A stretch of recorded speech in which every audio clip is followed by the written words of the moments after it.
আমন্ত্রণ ব্যবসা বাণিজ্যের অর্থনীতির সর্বশেষ খবর নিয়ে নিউজ 24 এর নিয়মিত আয়োজন পূবালী ব্যাংক পিএলসি বিজনেস টাইমে। সাথে আছে আমি পিঙ্কি সানোয়ার। এতক্ষণ দেখছিলেন সংবাদ শিরোনাম, এবার বিস্তারিত।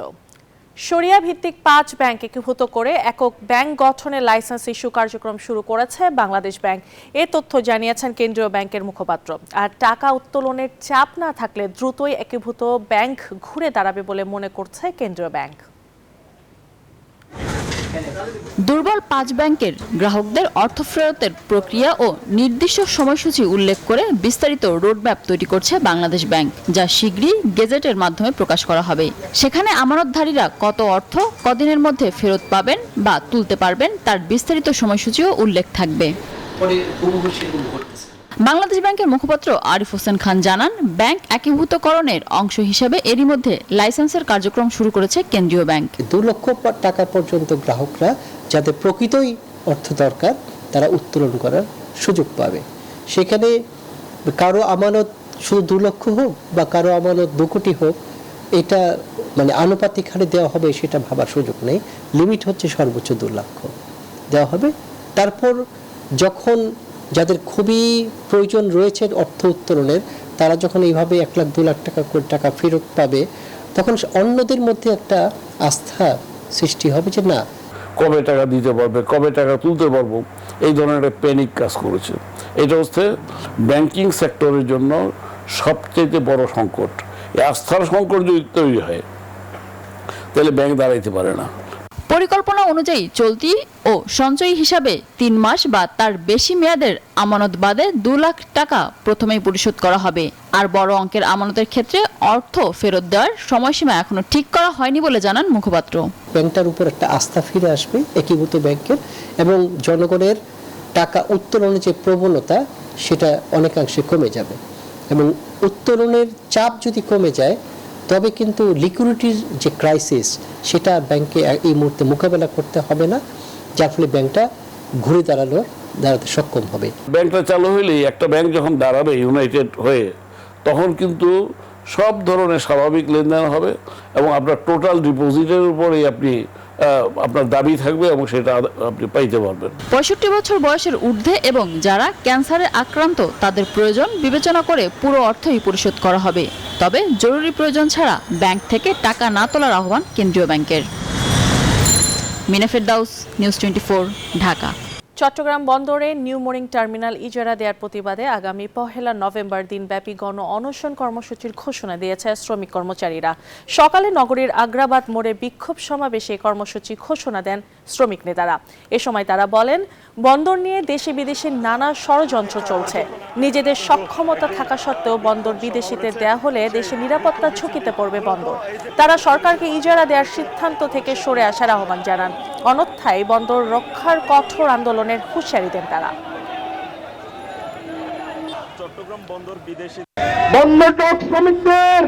বন্দর শ্রমিকদের পেটে লাঠি মেরে আপনি ওই ডিপওয়ালকে ট্যারিফ বাড়ানোর মাধ্যমে ব্যবসায়ীদেরকে দাম বাড়াও, ট্যারিফ দাও।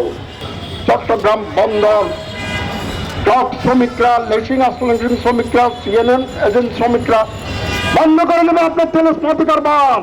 অবশেষে শেষ হতে যাচ্ছে ভারত যুক্তরাষ্ট্রের সম্পর্কের টানাপোড়েন।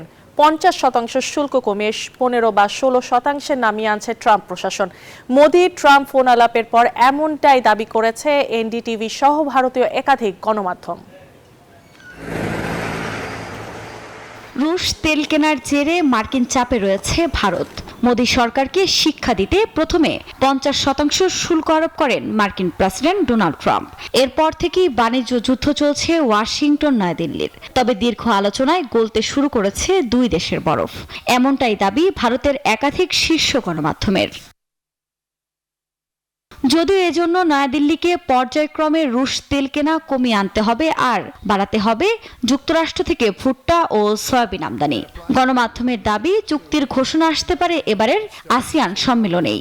এই পদক্ষেপকে বৈশ্বিক ভূ রাজনৈতিক মঞ্চে একটি গুরুত্বপূর্ণ ঘটনা হিসেবেই দেখছেন বিশ্লেষকরা।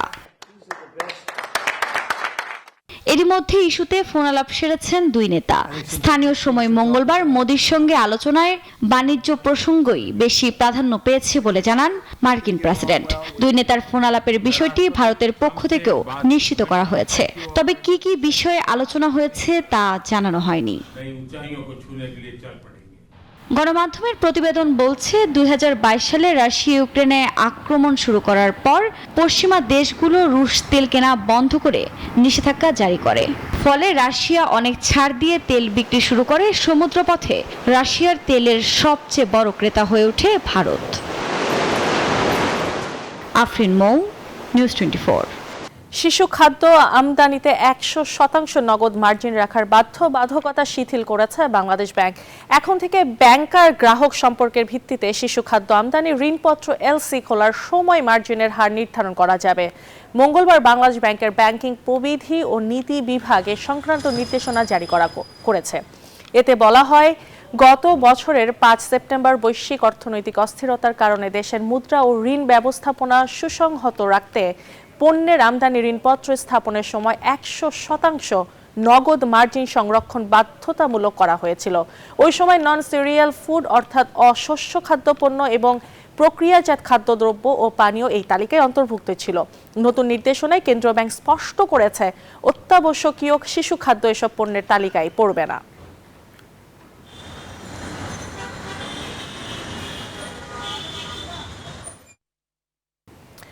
বাংলাদেশ সিকিউরিটিজ অ্যান্ড এক্সচেঞ্জ কমিশনের সাবেক চেয়ারম্যান অধ্যাপক শিবলি রুবায়াতুল ইসলাম এবং LR global asset management company লিমিটেডের প্রধান নির্বাহী কর্মকর্তা ও প্রধান বিনিয়োগ কর্মকর্তা রিয়াজ ইসলামকে পুঁজিবাজারের সব কার্যক্রম থেকে আজীবন নিষিদ্ধ করা হয়েছে। মঙ্গলবার অনুষ্ঠিত 978তম কমিশন সভায় সিদ্ধান্ত নেয় পুঁজিবাজার নিয়ন্ত্রক সংস্থাটি। সভায় সভাপতিত্ব করেন বিএসসি চেয়ারম্যান খন্দকার রাশেদ মাকসুদ। সভা শেষে বিএসসির বিজ্ঞপ্তিতে জানানো হয়, Padma printers and colour limited বিনিয়োগ ও কোয়েস্ট ভিডিসি লিমিটেডের মূলধন 1,60,00,000 টাকা থেকে 50 কোটি টাকায় উন্নীত করার প্রক্রিয়ায় অনৈতিক যোগসাজনের প্রমাণ পাওয়ায় এই দুজনকে পুঁজিবাজারের সব কার্যক্রম থেকে আজীবন নিষিদ্ধ করা হয়েছে।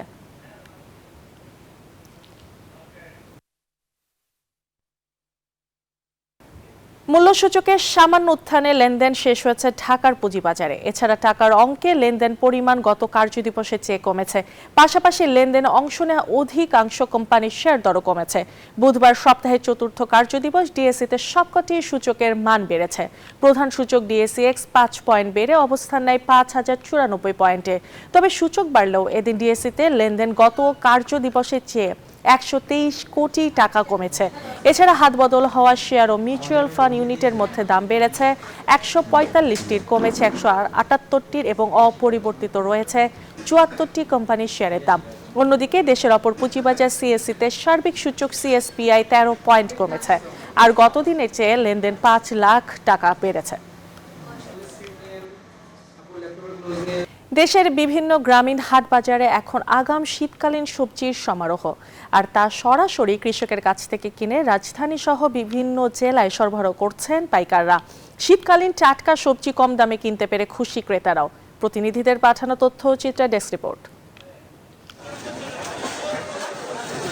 কুষ্টিয়া সদর উপজেলার বৃত্তিপাড়া বাজার। কাক ডাকা ভোর থেকেই পণ্য নিয়ে হাজির কৃষক।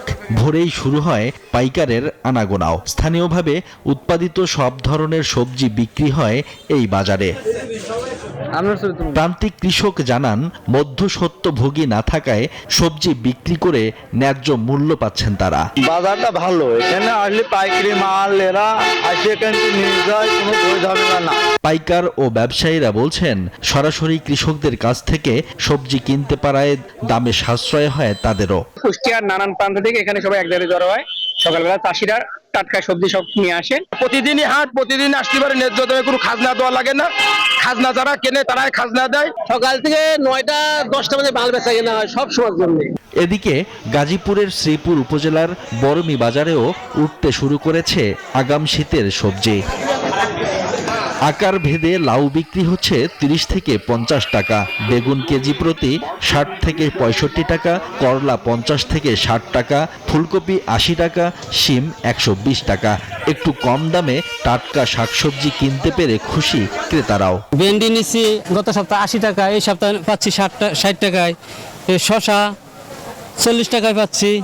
এরকম এই যে কাঁচা সবজি টবজি টাটকা পাওয়া যায়। বিভিন্ন কৃষক আছে, ওরা উৎপাদন করে সরাসরি টাটকা, একবারে টাটকা পিওর সবজি পাওয়া যায় আমাদের বমি বাজারে। শীতকালীন আগাম শাকসবজি নামতে শুরু করছে, সেই জন্য গত সপ্তাহের তুলনায় বাজার মূল্য একটা আমাদের হাতের নাগালে চলে এসেছে।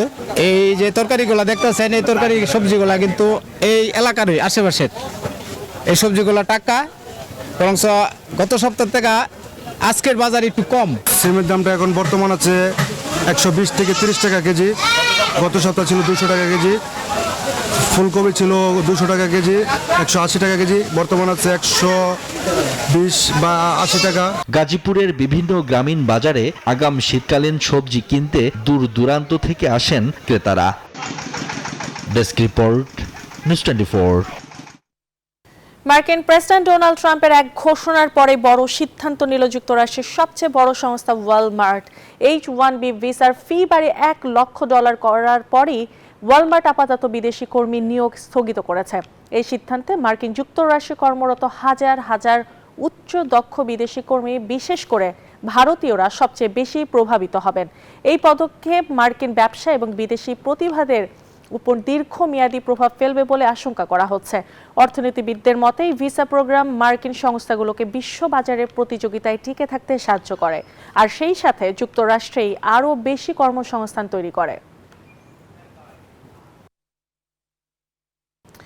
সার্চ ইঞ্জিন মার্কেটে গুগলকে টেক্কা দিতে এবার নিজস্ব ওয়েব ব্রাউজার নিয়ে এলো চ্যাটজিপিটির নির্মাতা ওপেন এআই।